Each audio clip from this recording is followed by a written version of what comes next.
everyone.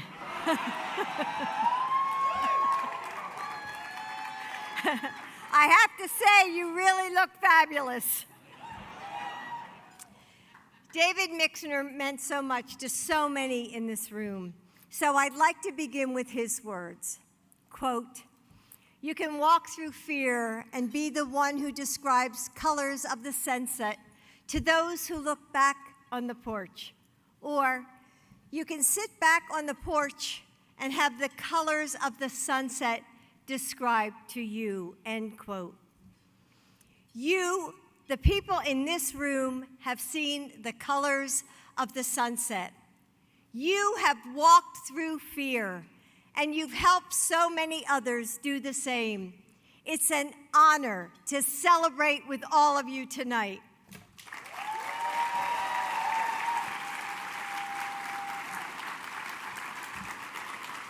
When I was growing up in a suburb outside of Philadelphia and dreamed of what my life would become, I knew that I wanted two things: a marriage like my parents that was strong and loving and full of laughter, and I wanted a career. So I set out to find those two things. That must have been some teachers in the room. So I set out to find those two things, but my path was just a bit meandering. It was the 70s, maybe some of you might remember. It was Vietnam, love beads, equal rights. I wore my hair down to the middle of my waist, and so did most of the men I dated. So one day I was asked out on a date from out of the blue. And that evening, a handsome young senator showed up at my door. So I opened the door, remember it was the 70s, and I took one look at his perfect suit and his leather loafers, and I thought, thank God this is only one date. Well, one date eventually turned into a marriage proposal. And okay, if I'm being completely honest, it was 5 proposals, because this was not part of my plan. And more than that, it wasn't just my heart that was on the line. As many of you know, years before, Joe's wife Nelia and his baby daughter were killed in an automobile accident. The boys, Bo and Hunter, had to be hospitalized for many months. And after all that they had lost, I knew that if I said yes to Joe's marriage proposal, that it had to be forever. Eventually, I realized that my love for Joe and the boys outweighed any fears I had, and I said yes.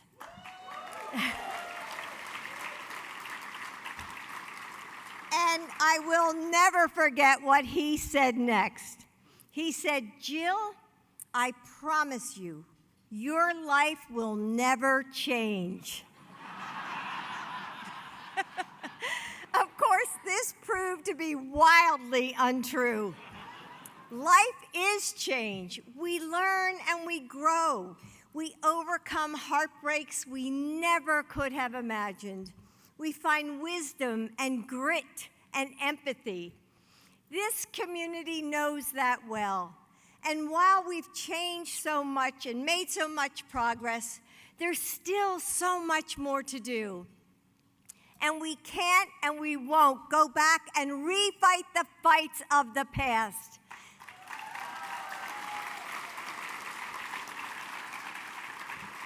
Today, this community is under attack.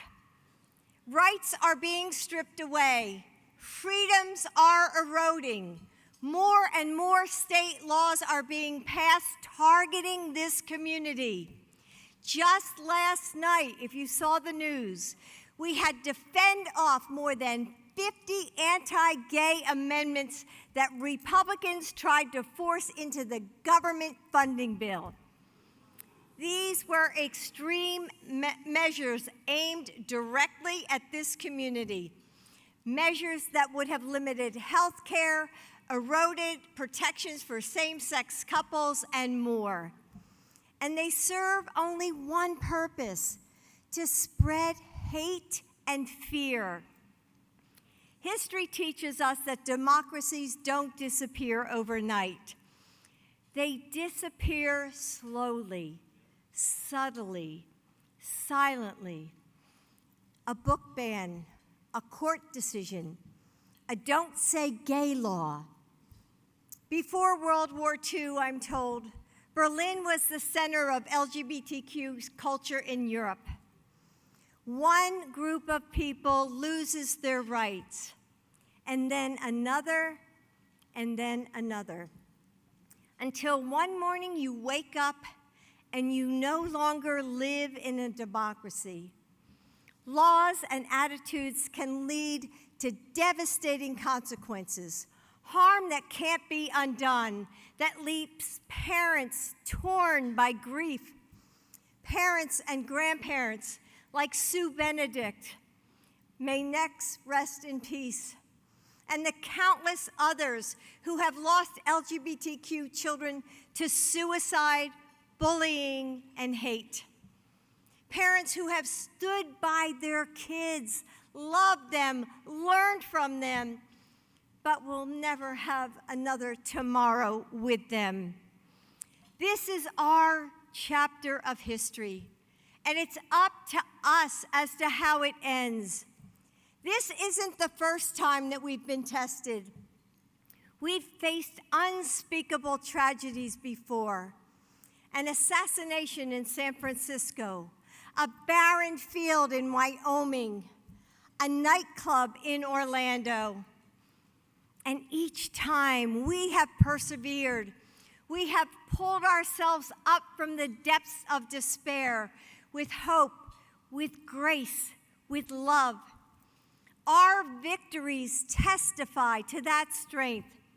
Thanks to President Biden, marriage equality is now the law of the land.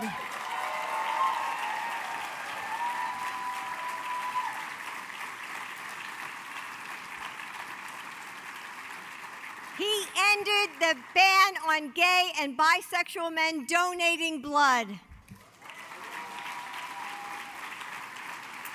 He made it possible for trans Americans to serve openly, honorably in the military. And he's standing firmly against conversion therapy. There are victories in the small moments too, moments that would have been unimaginable just a few decades ago. Being free to walk down the street as your authentic self. Co-workers that use your chosen names and pronouns. Communities that support you and understand you. Yes, the MAGA extremists are seeking to erase these hard-fought gains, trying to unwind all the progress that we've made. They want us to be afraid. They want to take our victories away, but we won't let them. Your president won't let them.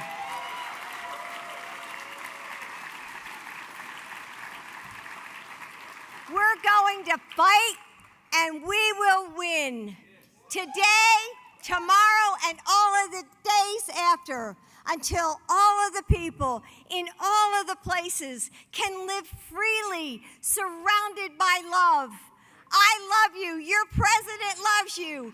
Thank you for sharing this time with me. Thank you.